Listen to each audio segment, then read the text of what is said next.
Hello everyone, welcome to Ram Ratan study.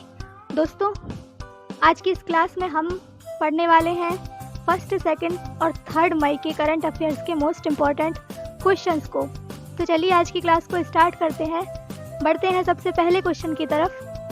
तो सबसे पहला क्वेश्चन दिया गया है, भारतीय मौसम विभाग की स्टेट एनुअल क्लाइमेट रिपोर्ट 2022 के अनुसार वर्ष 1901 से 2022 के बीच सबसे ज़्यादा तापमान किस भारतीय राज्य में बढ़ा है? तो ये बढ़ा है हिमाचल प्रदेश राज्य में। ठीक है, हिमाचल प्रदेश में बढ़ा है। तो यहाँ पर देखिए इंपॉर्टेंट पॉइंट्स। मौसम विभाग के महानिदेशक डॉक्टर मृत्युंजय मोहापात्रा ने स्टेट एनुअल क्लाइमेट रिपोर्ट 2022 जारी की है। इस रिपोर्ट में देश के 29 राज्यों के बदलते मौसम का आकलन किया गया है।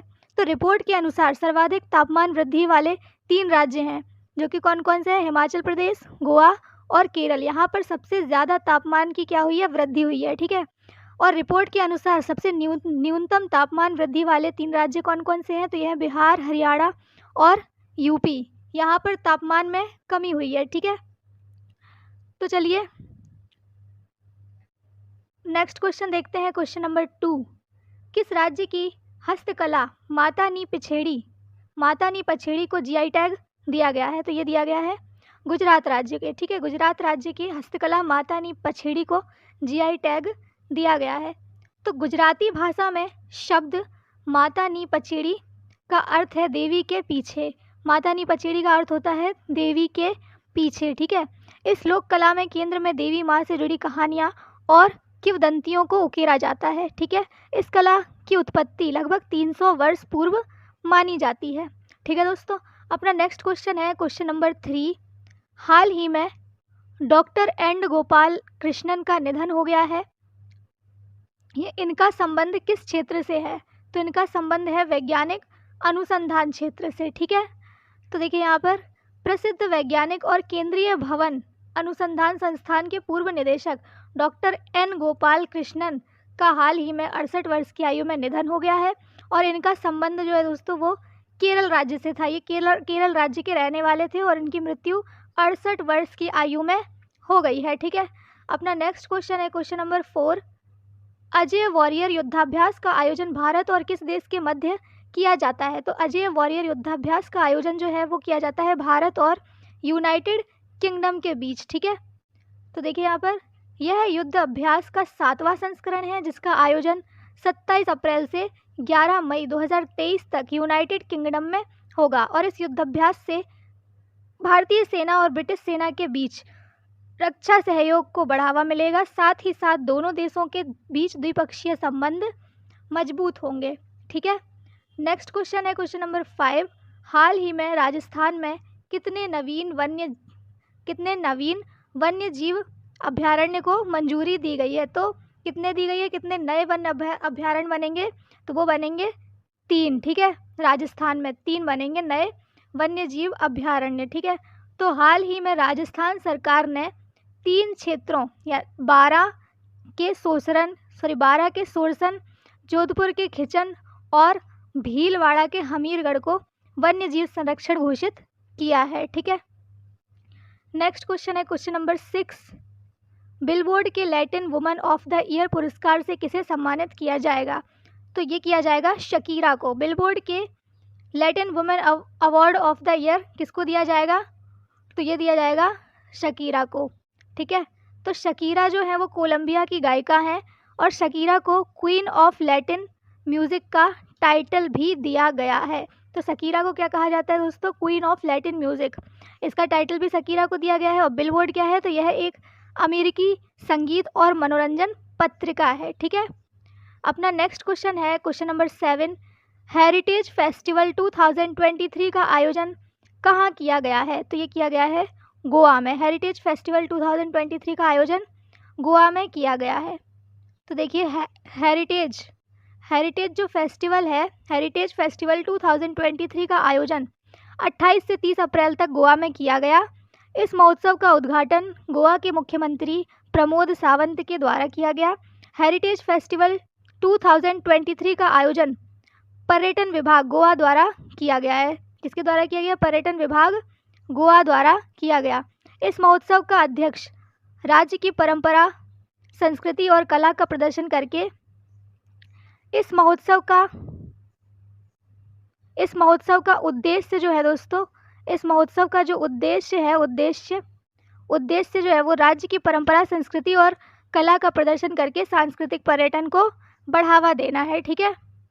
अपना नेक्स्ट क्वेश्चन देखिए, क्वेश्चन नंबर 8, अंतर्राष्ट्रीय नृत्य दिवस कब मनाया जाता है? अंतर्राष्ट्रीय नृत्य दिवस मनाया जाता है 29 अप्रैल को।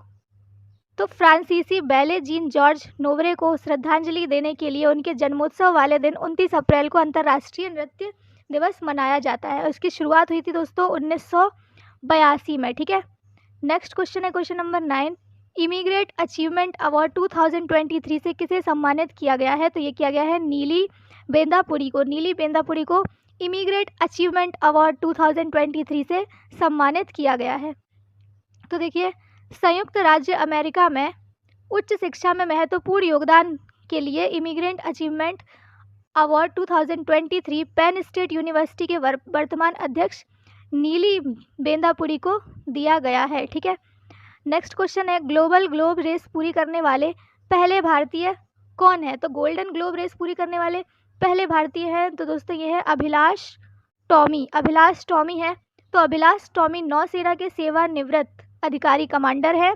टॉमी इस प्रतियोगिता में दूसरे स्थान पर रहे हैं। पहले स्थान पर दक्षिण अफ्रीका के नागरिक कस्टन न्यू सचफर रहे हैं। ठीक है।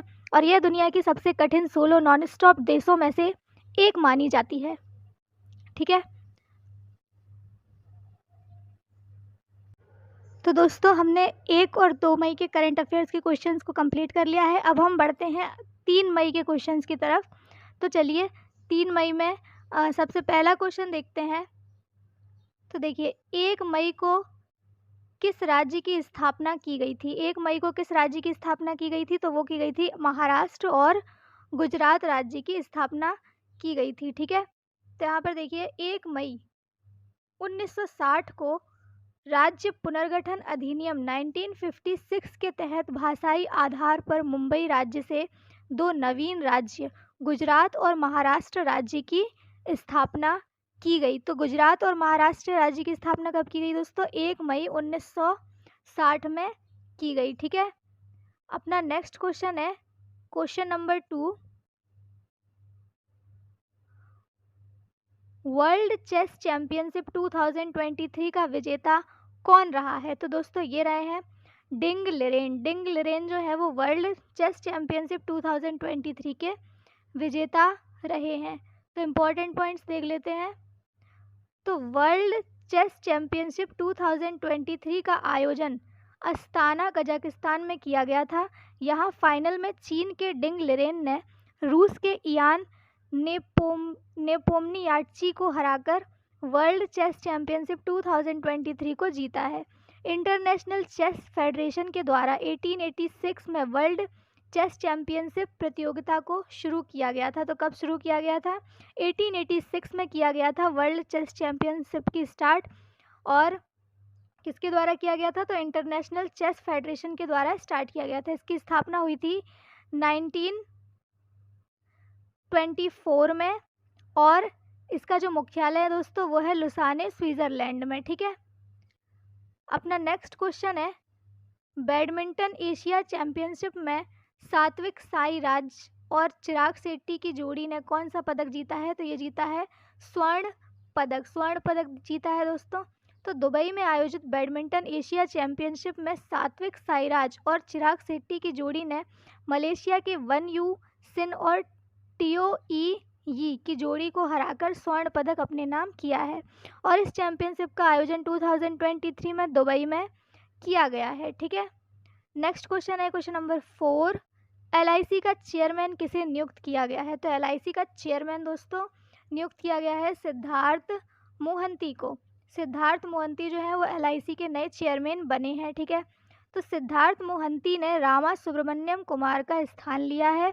सिद्धार्थ मोहंती 29 जून 2024 तक चेयरमैन पद की जिम्मेदारी को संभालेंगे। उसके बाद वह जून 2025 तक LIC के मुख्य कार्यपालक अधिकारी यानी कि CEO और प्रबंध निदेशक यानी कि MD रहेंगे। इसकी स्थापना हुई थी दोस्तों LIC की स्थापना हुई थी 1956 में और इसका मुख्यालय दोस्तों मुंबई में है। ठीक है, अपना नेक्स्ट क्वेश्चन है, सिंथन स्नो फेस्टिवल 2023 का आयोजन कहाँ किया गया? तो ये किया गया है जम्मू कश्मीर में। ठीक है, जम्मू कश्मीर में किया गया। तो देखिए यहाँ पर पर्यटन निर्देशालय जम्मू एवं किश्तवाड़ पर्यटन विकास प्राधिकरण द्वारा 29 से 30 अप्रैल तक जम्मू कश्मीर में 2 दिवसीय सिंथन स्नो फेस्टिवल 2023 का आयोजन किया गया था। इस उत्सव में bike rally, paragliding, funny snow activities, स्थानीय सांस्कृतिक प्रदर्शन और बहुत कुछ विभिन्न गतिविधियों का आयोजन किया गया था। ठीक है दोस्तों, नेक्स्ट क्वेश्चन है, पराग्वे के नए राष्ट्रपति के रूप में किसे चुना गया है? तो ये चुना गया है सैंटियागो पेना को। सैंटियागो पेना जी को पराग्वे के नए राष्ट्रपति के रूप में चुना गया है। ठीक है, तो कोलोराडो पार्टी पराग्वे के सदस्य सैंटियागो पेना ने एफ्रेन एलेग्रे को हराकर पराग्वे राष्ट्रपति चुनाव में जीत हासिल की है। पराग्वे दक्षिण अमेरिका में स्थित एक देश है। इसकी राजधानी है एसनशियोन और मुद्रा है गुआरानी। ठीक है, नेक्स्ट क्वेश्चन है क्वेश्चन नंबर 7, IPL का 1000वां मैच मुंबई इंडियंस और किस टीम के बीच खेला गया? तो ये खेला गया मुंबई इंडियंस और राजस्थान रॉयल्स के बीच। ठीक है, तो देखिए यहाँ पर यह मैच मुंबई इंडियंस ने जीता है। यह IPL मैच चेन्नई के MA चिदम्बरम स्टेडियम में खेला गया और IPL की शुरुआत दोस्तों हुई थी 2008 से। ठीक है, अगला क्वेश्चन है, त्रिशूर पूरम उत्सव का आयोजन किस राज्य में किया जाता है? तो ये किया जाता है केरल राज्य में। केरल राज्य में दोस्तों त्रिशूर पूरम उत्सव मनाया जाता है। तो त्रिशूर पूरम केरल में आयोजित होने वाला हिंदुओं का वार्षिक त्यौहार है और यह त्यौहार मनाने की परंपरा को चीन के महाराजा राजा राम वर्मा ने शुरू की थी। हाथियों की पीठ पर रंगारंग छतरियों का प्रदर्शन इस त्यौहार का मुख्य आकर्षण होता है और यह उत्सव केरल में स्थित बड़क्कूनाथन मंदिर में नगर के बीचों बीच आयोजित होता है और इस त्यौहार को भगवान शिव का पुनर्जन्म माना जाता है। ठीक है, अपना नेक्स्ट क्वेश्चन है क्वेश्चन नंबर 9, रिफ्लेक्शंस नामक पुस्तक किसके द्वारा लिखी गई है? तो दोस्तों ये लिखी गई है श्री नारायणन वाघुल द्वारा। ठीक है, श्री नारायण वाघुल जी द्वारा रिफ्लेक्शंस बुक लिखी गई है। ठीक है, तो केंद्रीय वित्त और कॉरपोरेट मामलों के मंत्री निर्मला सीतारमण ने 28 अप्रैल को मुंबई में प्रसिद्ध बैंकर श्री नारायणन वाघुल द्वारा लिखित पुस्तक रिफ्लेक्शंस का विमोचन किया है और इस पुस्तक में भारत की वित्तीय परिदृश्य में श्री बाघुल के दशकों के अनुभवों का एक जीवंत विवरण है। ठीक है, अपना नेक्स्ट क्वेश्चन है क्वेश्चन नंबर 10, अंतर्राष्ट्रीय श्रमिक दिवस कब मनाया जाता है? तो ये मनाया जाता है 1 मई को। 1 मई को दोस्तों अंतर्राष्ट्रीय श्रमिक दिवस मनाया जाता है। तो हर साल 1 मई को देश और दुनिया में अंतर्राष्ट्रीय श्रमिक दिवस मनाया जाता है। इसकी शुरुआत हुई थी 1889 में चेन्नई से और इस बार की जो थीम थी दोस्तों वो थी सकारात्मक सुरक्षा और स्वास्थ्य संस्कृति का निर्माण और इसका उद्देश्य है अंतर्राष्ट्रीय श्रमिक दिवस मनाने का उद्देश्य जो है दोस्तों वो है मजदूरों और श्रमिकों की उपलब्धियों का सम्मान करना और उनके योगदान को याद करना। तो दोस्तों हमने आज कवर की है 1, 2 और 3 मई के करंट अफेयर्स के मोस्ट इम्पॉर्टेंट क्वेश्चंस को जो कि एग्ज़ाम के लिए इम्पॉर्टेंट रहने वाले हैं। तो चलिए अब हम मिलेंगे आपको नेक्स्ट वीडियो में। वीडियो पसंद आई हो तो वीडियो को लाइक कीजिएगा, शेयर कीजिएगा और चैनल को सब्सक्राइब कीजिएगा।